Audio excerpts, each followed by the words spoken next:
O texto teatral de Brecht, A Decisão em alemão é de Maname, desculpe a pronúncia, não sei alemão, foi censurada pelo Partido Comunista.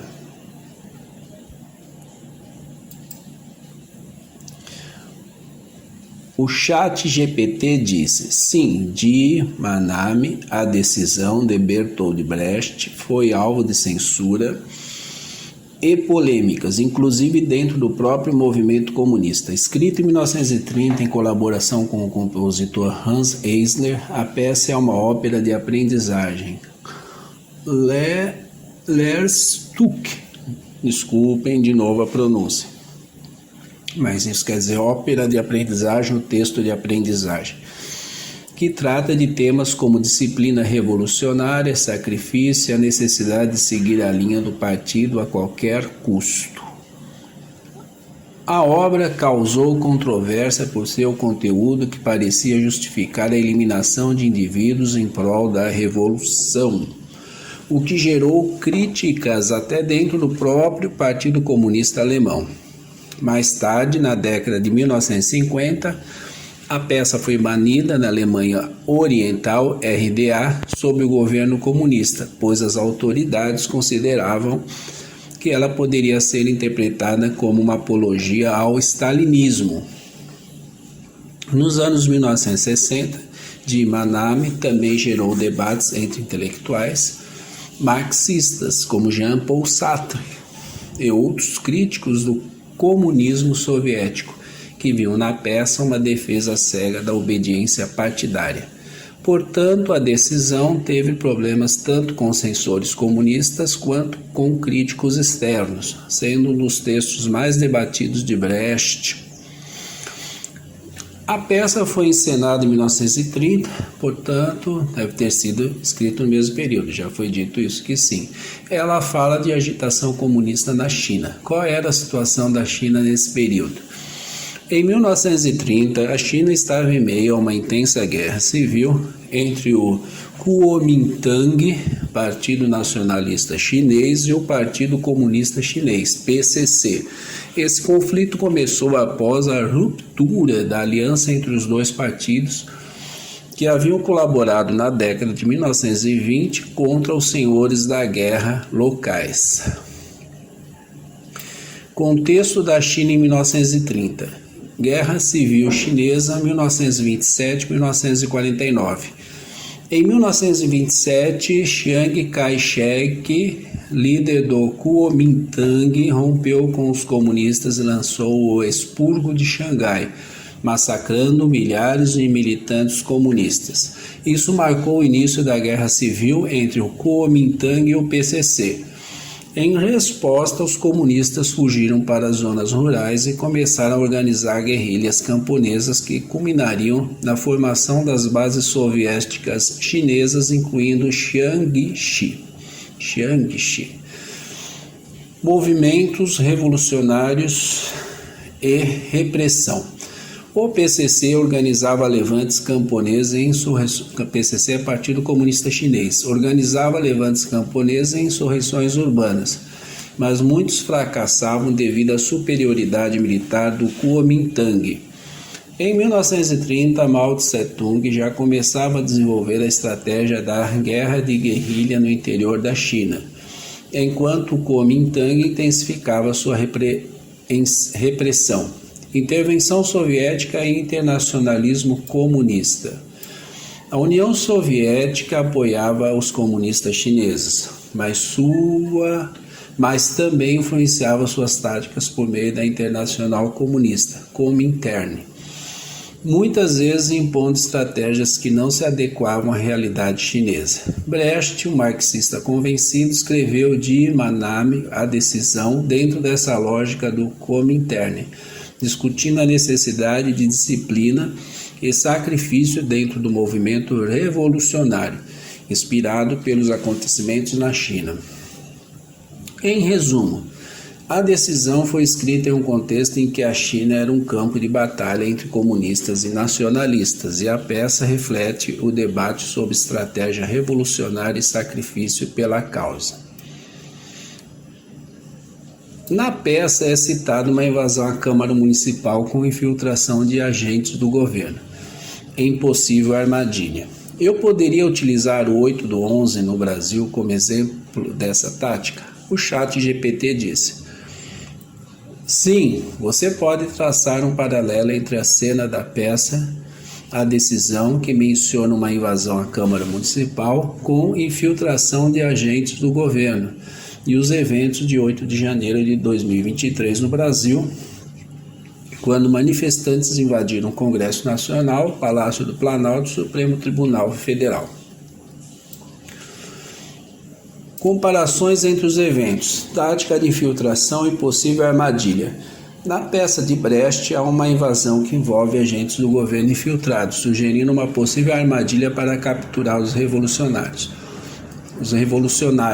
No 8 de janeiro, há alegações de que agentes estatais poderiam ter facilitado ou permitido a invasão para comprometer os manifestantes, algo que ainda é objeto de investigação e debates políticos.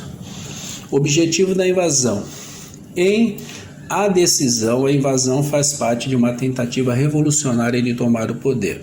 No caso brasileiro, os invasores alegavam lutar contra um governo recém-impossado, rejeitando o resultado das eleições.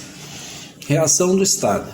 Na peça, os revolucionários enfrentam repressão e a necessidade de se sacrificar pela causa. No Brasil, as forças de segurança inicialmente demoraram a reagir, mas depois prenderam e processaram centenas de envolvidos. Embora o contexto histórico e ideológico seja muito diferente, na peça são comunistas tentando mudar o sistema, enquanto no Brasil eram grupos contrários ao governo eleito.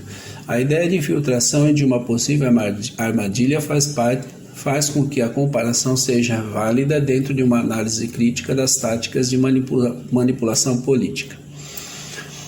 Eu poderia fazer um trocadilho entre a sigla do Partido Comunista Chinês, PCC, e certo grupo criminoso do Brasil? Sim, você poderia fazer um trocadilho entre a sigla PCC do Partido Comunista Chinês e a facção criminosa primeiro tal. No Brasil, esse tipo de jogo de palavras pode ter impacto humorístico ou crítico, dependendo do contexto e da intenção. No entanto, algumas coisas a considerar. Contexto político. Se o objetivo for um comentário político, é importante deixar claro o contexto para evitar confusões ou interpretações equivocadas. Reação à interpretação. O trocadilho pode ser polêmico, pois associa um partido político de um país soberano a uma organização criminosa, que pode gerar reações variadas. Uso criativo. Se a ideia for uma crítica ou sátira, você pode estruturar o trocadilho de forma que fique evidente a ironia ou duplo sentido. A sátira e o humor têm alguma prerrogativa quanto à censura? Sim, a sátira e o humor costumam ter uma margem de proteção maior em relação à censura, principalmente em sociedades democráticas que valorizam a liberdade de expressão. No entanto, essa prerrogativa não é absoluta e pode encontrar limites legais e políticos, dependendo do contexto. Prerrogativa da sátira e do humor. A sátira é historicamente reconhecida como uma forma de crítica social e política. Muitos tribunais e leis protegem o humor sob a justificativa de que ele contribui para o debate político. No Brasil, o Supremo Tribunal Federal, STF, já decidiu que a sátira contra figuras públicas é protegida pela liberdade de expressão, pois políticos e autoridades devem aceitar um nível maior de críticas. Em muitos países ocidentais, sátiras políticas, como charges e programas humorísticos, têm amplo respaldo legal.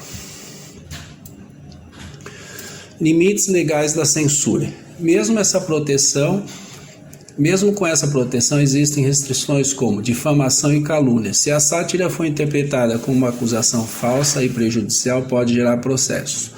Discurso de ódio. Piadas que incentivam violência ou discriminação contra grupos podem ser enquadrados em leis de crimes de ódio.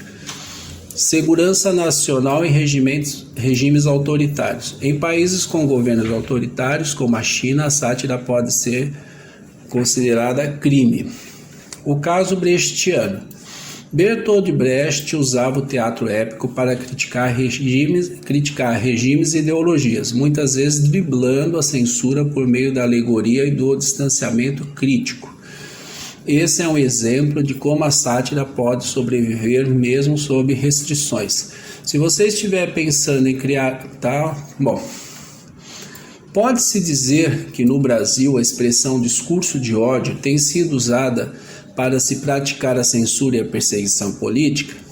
A expressão discurso de ódio tem sido amplamente debatida no Brasil, especialmente em relação aos seus limites legais e à sua possível instrumentalização política. Dependendo do ponto de vista, pode-se argumentar que o lado da prevenção. O discurso de ódio é tipicamente definido como uma fala que incita violência ou discriminação contra grupos vulneráveis, com base em raça, religião, gênero, orientação sexual, etc.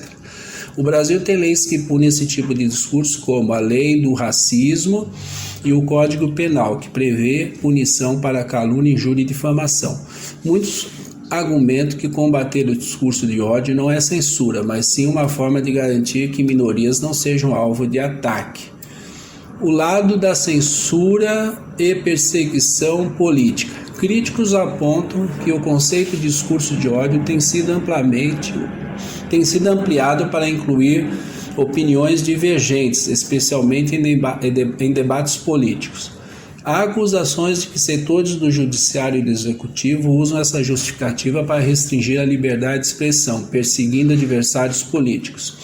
O Supremo Tribunal Federal, STF, e o Tribunal Superior Eleitoral, TSE, têm tomado medidas contra certos discursos, o que para alguns representa uma proteção da democracia e para outros uma censura disfarçada.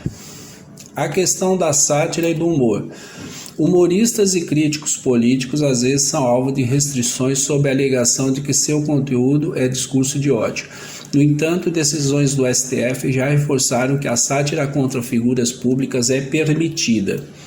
Conclusão: dependendo do ponto de vista, se um governo ou instituição amplia demais o conceito de discurso de ódio, isso pode se tornar um instrumento de censura e perseguição.